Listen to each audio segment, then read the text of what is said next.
Hello and welcome to the Daily Mill for Tuesday, the 7th of January 2025. In today's Millwall news, I bring you this from the South London Press. It seems that it is happening. But before we read this story from londonnewsonline.co.uk, which is the South London Press, let me just bring your attention to the right-hand side of the screen. They are doing a donation drive, I guess you would call it. Support our paper, helping our organisation by donating today. See, they've just started. They've only got one donor. That wasn't me. I feel like I probably should donate because I use the website quite a lot in these videos, even though I don't make any money from them. But I will. So, if you do have time, obviously, the South London Press and the Southwark News, these are vital, I would say, into Millwall news, really, because if you just had to rely on the official news that came out of Millwall, like some of the stuff that they do, like it would make Pravda blush, to be honest with you. But if you want to find out what's really going on, you go to them, and this is what we're getting now. So Crystal Palace have made an approach for Millwall talent Romain Esse. So it says approach, doesn't say bid. It says approach. So basically there's some kind of negotiation, but there's no bid. I don't know, let's read it. Now, interestingly, this comes from Edmund Brack and not Richard Corley. Does that mean anything? Don't know. Crystal Palace have made an approach for Millwall talent Romain Esse, the South London Press understands. Eagles sporting director Dougie Freedman is a huge admirer of the 19-year-old, has been to watch him on a number of occasions this season. Esse has been made a priority signing by the Premier League side, with Palace stepping up their interest. There is a release clause in Esse's contract with the Lions, but it's unclear whether that comes into operation in the current window or next summer. Now that line is incredibly interesting, because this, if it's true, seems like new information. But why would you put that in? It's like, that's complete. If it's not true, it's a complete non sequitur and makes no sense. So it must be true, which is very clever of the club if they've done that. In that the release clauses are only valid during the summer transfer window. That will make a lot of sense, because obviously we're halfway through the season in January transfer window. You don't want to lose any players that you don't want to lose, even if there is a release clause. So if they have negotiated this to just be a summer transfer window thing, that is a stroke of genius. So if that's Gallen, I mean, all of you digging him out, that is a pretty good idea to do that. That is a pretty good idea.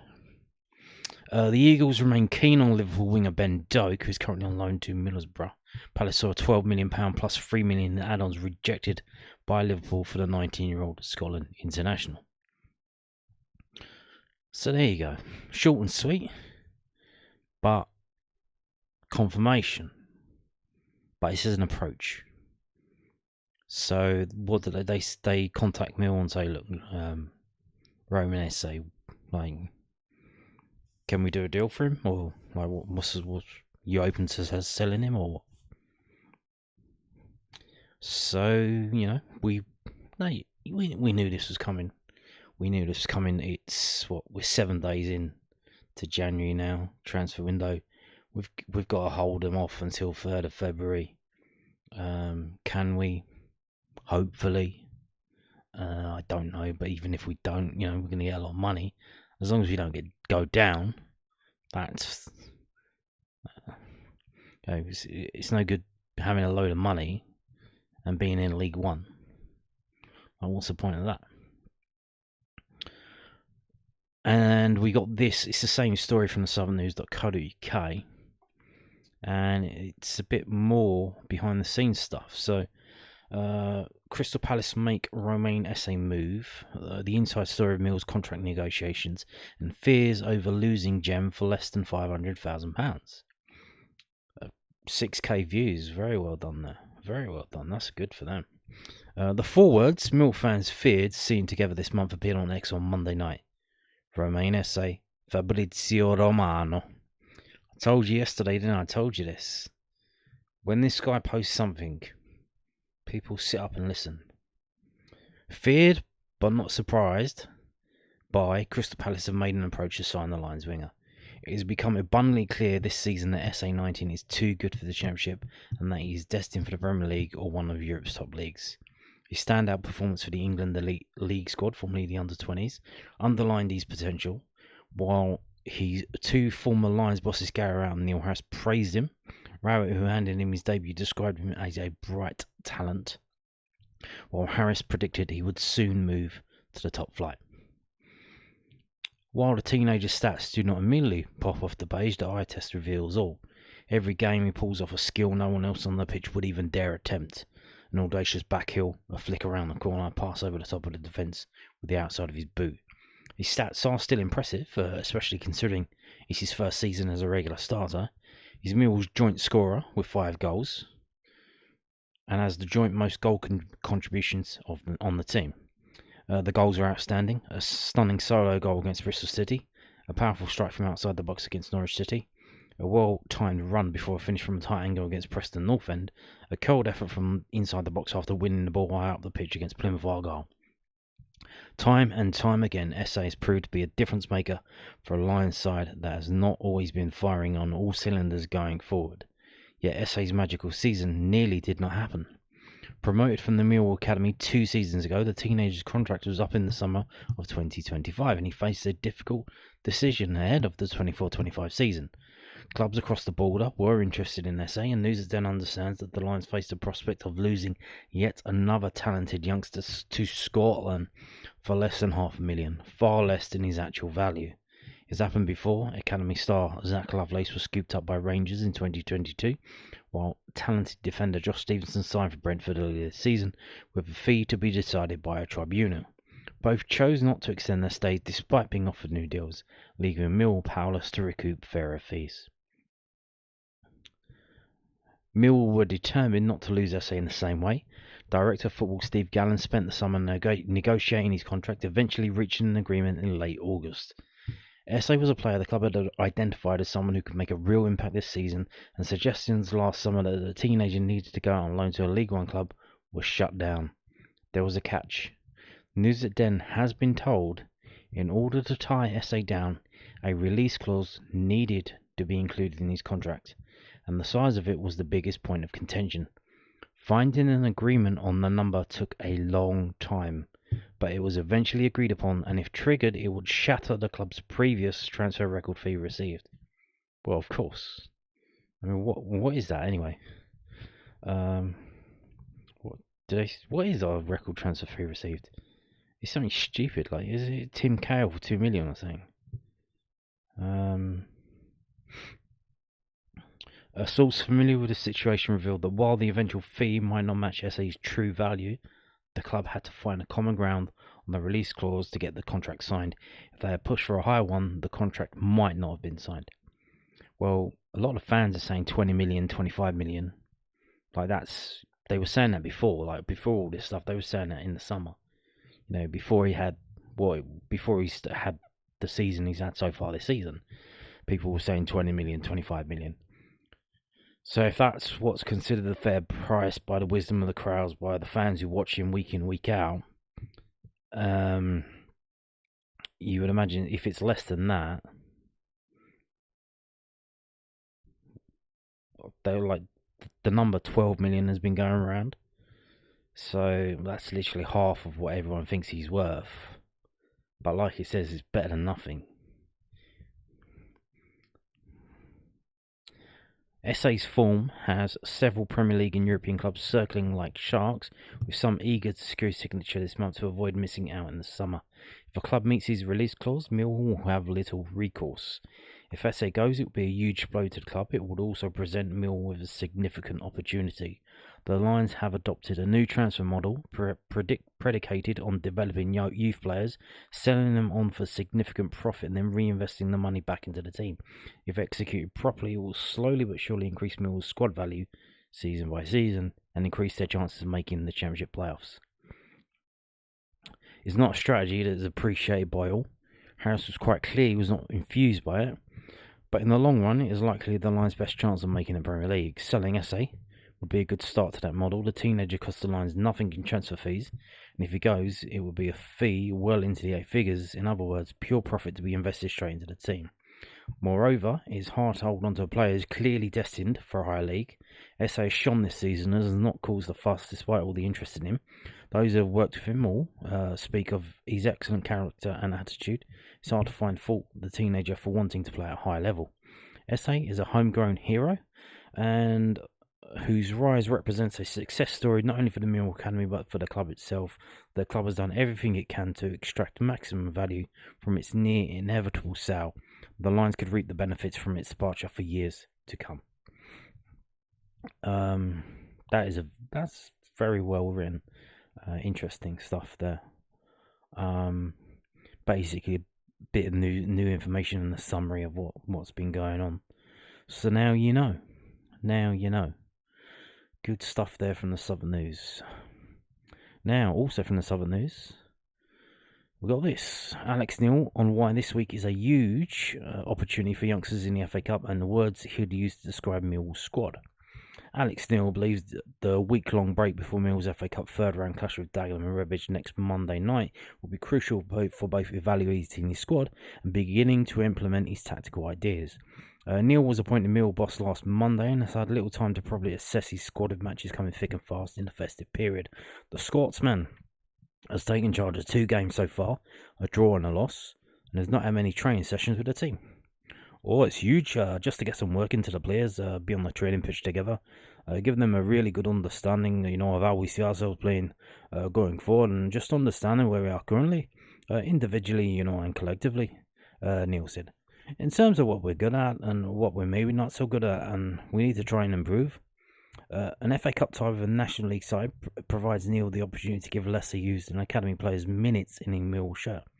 Well, I'm going to try and get round and watch as many other players as I can, so I'm as informed as I can be, when I'm making key decisions, Neil said. Whether it be team selection, whether it be recruiting, all those sort of bits. We got a game on Tuesday. I think it's an under-21s game. Some of the lads are playing in that, so I can come and watch them. Then, like you say, there may be some changes against Dagenham, so I can give some guys an opportunity. When asked for his initial assessment of the squad, Neil said, I think they're very honest. I think they're determined and aggressive. I think there's certain elements we will certainly get better at, but I think whenever you walk into any squad, the couple of ingredients you always want is that they're willing to listen and they're willing to work and they're good lads and they care about the team and they care about each other and they care about the club. And I think that's exactly where we are, so it's a good starting point for us. Yes, there was a game today, and the reason why today's video is quite late is because I went to that game, the QPR Under 21s versus Millwall Under 21s, that finished 2-0 to Millwall. And indeed, Alex Neil was there. Martin Canning was there as well. Jeff Burnage, as always, he's always there. He was there as well. Interesting stuff. The game, very good game. Freezing, absolutely freezing. Millwall very quick on the ball, moving it around, passing it around, playing it forward for people to run onto. Excellent stuff. Everyone busting a gut. What can you say? We had. I don't know if they got the Mill team here. No, they don't have the Mill team. So I'll bring up the Mill team. I'll bring it up on my phone and I'll tell it to you. So the Mill team was as follows. Obviously, we'll get the match report from Mill tomorrow, of course. I'm sure they had stuff to do. So the lineup was Roberts in goal, so the number 2 first team goalkeeper in goal. Lamptey, Drake, Massey, Hutchinson, Harding, Kelly, Mitchell, Baker, Celestine Charles, that's one person, Mayer, and the subs were Preswosny, Dyer, Hayward, Taylor, Bangora, Williams. Billy Mitchell, or Bill as he's called, I don't know if he wants to change his name now, he's all grown up. Tell the team to change his name to Bill Mitchell. He was very good. He was very good. Danny Kelly was good. Kind of faded as the game went on. Obviously, still coming back from the injury, trying to get match fit. Wes Harding was excellent. And, he was doing a lot of work with Lamptey. Lamptey is very young, and he seems to lack confidence in his own ability, which is, kind of interesting in a way, because this isn't a charity. This is an under-21 team for a championship football team. There are hundreds, maybe thousands of people that would want to play in this team, and that could play in this team. And you've been selected, and you're the one playing in the team. And you wouldn't be in the team if they didn't think you were any good. So, keep your head up and just keep doing what you got to do. We played very, very well. Very, very well. Very quick, quick passing, quick movement, quick going forward. And we have a read of this match report, and I'll probably give you the Millwall one tomorrow. So obviously this is from QPR.co.uk. I will say, kind of ashamed, to be honest with you. I don't know if they're trying to make something happen, or if this was just a one-off, because obviously I'm not a QPR fan, I don't follow them. There was literally maybe 50 people in the stand, and I get the impression that they were like friends and family of the players, to be honest. Because I see one person in front of me was collecting tickets, and they got 7 comps from one player. So if every player could get 7 comps, there wasn't that amount of people in the stands. So even their own friends and family don't want to come and see them play for free, which is understandable. Because I showed you yesterday, the place is basically in the middle of nowhere, and then once you get there, there's a road that you have to go down that goes even further into the middle of nowhere. Down one road that goes down into an industrial estate, and right at the end of this road, that's where it is. QPR developments 2025 started with Derby disappointment as they lost by 2 goals to a strong Millwall under-21 side on Tuesday night.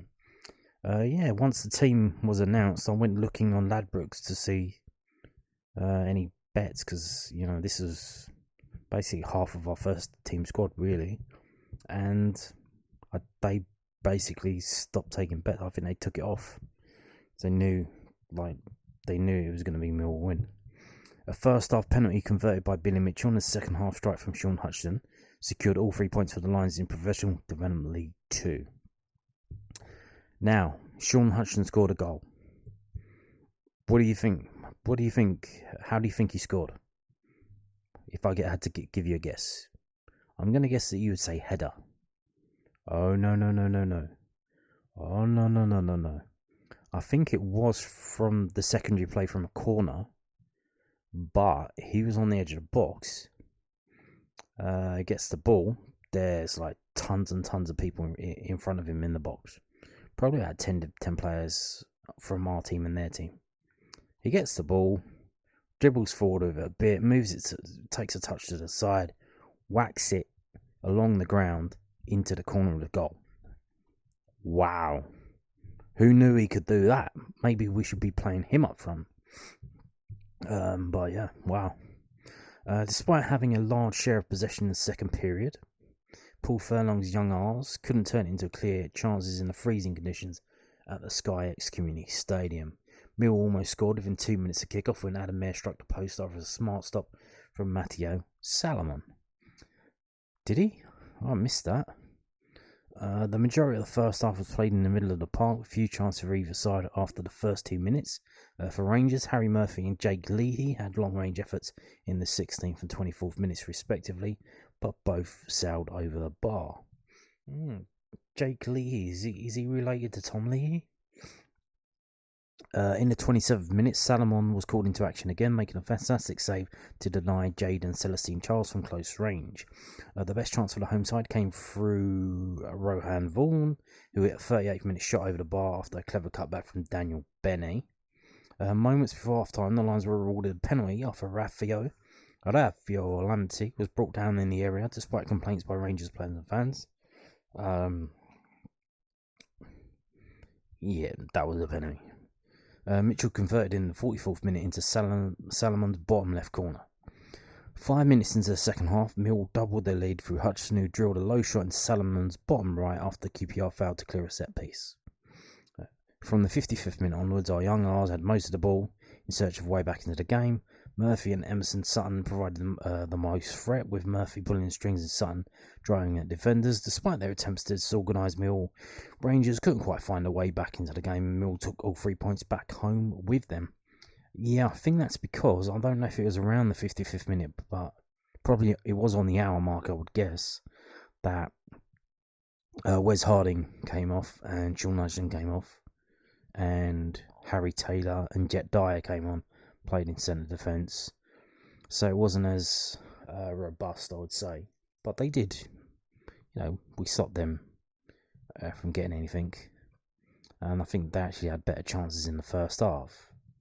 But there you go. So, if you missed that one, it's supposed to be a game of Friday. It's supposed to be being played at Wallace Binder, which is Malden and Tiptree United's ground, which obviously is in Malden. And that's against Colchester United under 21. So that's 7 p.m. kickoff as well on the coast. That's probably going to be freezing as well. So, and obviously, because that's for you to go to the game, 7 p.m. kickoff. It's a non-league ground. But obviously, check for the pitch inspection, because there was a pitch inspection today at 2 o'clock for the QPR game, and it went ahead. So there you go. Now, moving on to this from millfc.co.uk, it's the loan watch. Chin Ockley's loan at Sutton United will come to an end on Tuesday, the 7th of January 2025. So that's today then. So it's today. And the centre-back who's captain Mills under 21s on a regular basis will now return to the Den. Obviously, he wasn't involved today. Maybe they're trying to get him another loan. Ockley was on unused substitute in his last match with the Gander Green Lane outfit, as Sutton drew on 1-1 at home to Aldershot Town on New Year's Day, conceding a 93rd minute equaliser in South London. He will now be replaced at the U's by goalkeeper George Evans, with the next match set for Tuesday night as their rearranged FA Trophy tie against Tamworth takes place. So that would have been today then. If I can get it up quickly to see how they did in that game. I don't know if he played. They won 1-0. No, this is a different game. Yeah, it's a different game. So, elsewhere, Kamal Grant and Bromley's unbeaten run come to an end on Sunday as the Ravens were beaten 4-1 by Crewe Alexandra in Sky Bet League 2. Grant was shown a red card in the fixture at Gresty Road, picking up 2 bookings in the game, which means he's now suspended for Sunday's Emirates FA Cup third round tie at Newcastle United, the final game of his current loan period of the club. There's a lot to unpack there. He got sent off, and he's going to miss the big game at Newcastle United. Absolutely gutting. Obviously, he was involved in the big game at Wembley. Was it last season? So the playoff final. But against Newcastle United, I'm sure Newcastle would have heavily rotated the squad. They played in the Carabao Cup semi-finals today, so they would. Isaac wouldn't have played. Those players wouldn't have played at all. No way. So, but interesting as well, the final game of his current loan period with the club. what's that about? I thought he was there on a season-long loan. So I checked it out. No, this is the story from the 19th of July. He's on loan until January 2025. So obviously he scored, was it last week or the week before? And all the Mill fans are, bring him back, bring him back. So he's coming back anyway. Like, you don't have to recall him, he's coming back. So that's interesting. I thought it was a season-long loan. Apparently not. Henry Hearn's 600-mile road trip to Truro City ended in defeat as the Urchins were defeated 2-1. Hearn playing 80 minutes before being replaced. Dylan Adai and Tom Lee were left without action at the weekend as Cheshire United and Woking's games fell foul of the adverse weather, whilst Kevin Nisbet was taken off at half-time. That's never a good sign, especially when you're not injured. Like, if you're injured, understandable, but this isn't the first time this season he's been taken off at half-time. As Aberdeen's wretched run of form continued north of the border, a fifth straight loss, seeing them beaten 2-0 by Motherwell. Leahy Grant's loan periods are scheduled to end following the conclusion of this weekend's fixtures. So there you go. So what happens to Kamal Grant then? You would assume that they probably try and get him a loan back out at League One level, or he goes back to Bromley to finish the season. But then, what's the point of that unless he wants to do that? Obviously, he's been doing well there. But I don't know. Sutton United versus Tamworth. So that was today. Why is it saying something else on my thing then? They played... No, there's no way they played 2 games today. The live score app that I've got on my phone is telling me they played against Nottingham Forest under 21s and Tamworth today. That cannot be true. Sutton United won 1-0. I can't get the team up because they don't do the team for FA Trophies apparently, so I don't know if he played. Woking played in the FA Trophy today, and I know that Tom Lee scored the opening goal in a 4-0 win at home against Radcliffe, so stick that up, you jummer. So he scored on the way out, his last game. Well, he's got a game in the weekend, but there you go. So he's not been playing really, Tom Leahy. Chin Ockley's not been playing as well. He started out, he was playing quite a bit, and then just been on the subs bench a lot, not coming on, so I think that's probably due to lack of pace. What else have we got? Henry Hearn. It's obviously Millwall playing on Monday, so if you did want to go to a game on Saturday to avoid the missus dragging you off to some January sales, Hornchurch versus Worthing. That's just got to get the district line down to Upminster Bridge. Aveley versus Cheshire United. That's on Saturday as well. And there you go. So there's some games there. And that's it. Thank you for watching. And goodbye.